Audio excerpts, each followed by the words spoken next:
Paul Lou Solitzer démasqué par un célèbre animateur, ce jour où sa carrière a basculé.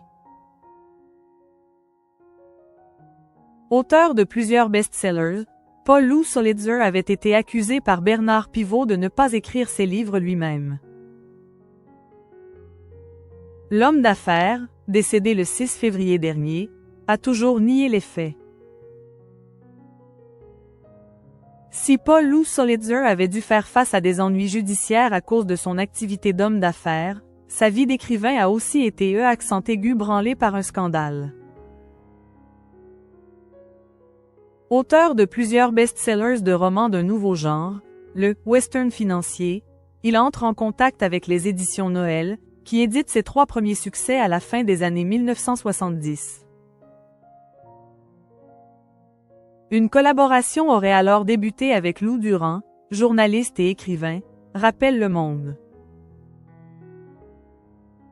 Invité sur le plateau d'Apostrophe le 15 mai 1987, Lou Durand est pris à partie par Bernard Pivot qui révèle qu'il serait le vrai auteur du dernier roman de Solitzer, La femme pressée, Stock.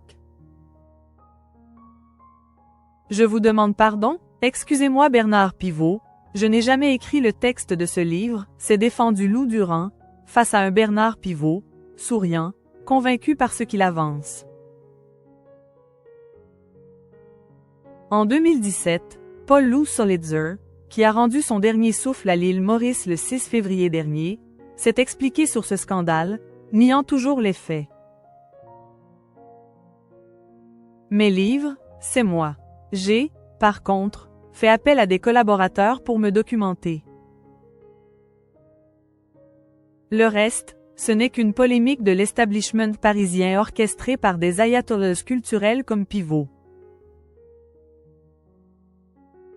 Excellent journaliste au demeurant mais qui n'a jamais publié que 2 bouquins, a-t-il confié à nos confrères belges de l'Écho. Mort de Paul Lou Solitzer, ancien, multimilliardaire, ruiné. De ses ennuis judiciaires à des divorces coûteux, Paul Lou Solitzer ne roulait plus sur l'or. « Je suis ruiné », avait-il lancé auprès du Parisien en 2005. Sa société ayant déposé le bilan, il avait dû libérer les bureaux qu'il occupait rue du Faubourg Saint-Honoré. Selon son conseil, il devait à l'époque plusieurs millions d'euros au fisc.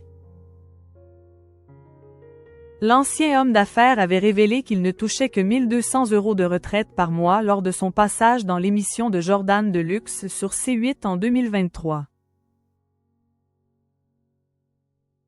L'argent n'a jamais été une fin pour moi mais un moyen. Je n'ai jamais été bling-bling. L'argent est trop dur à gagner pour le jeter par la fenêtre. Ce qui est important, c'est la santé, ma famille, mes amis, avait expliqué le romancier, comme le rapporte Pure People.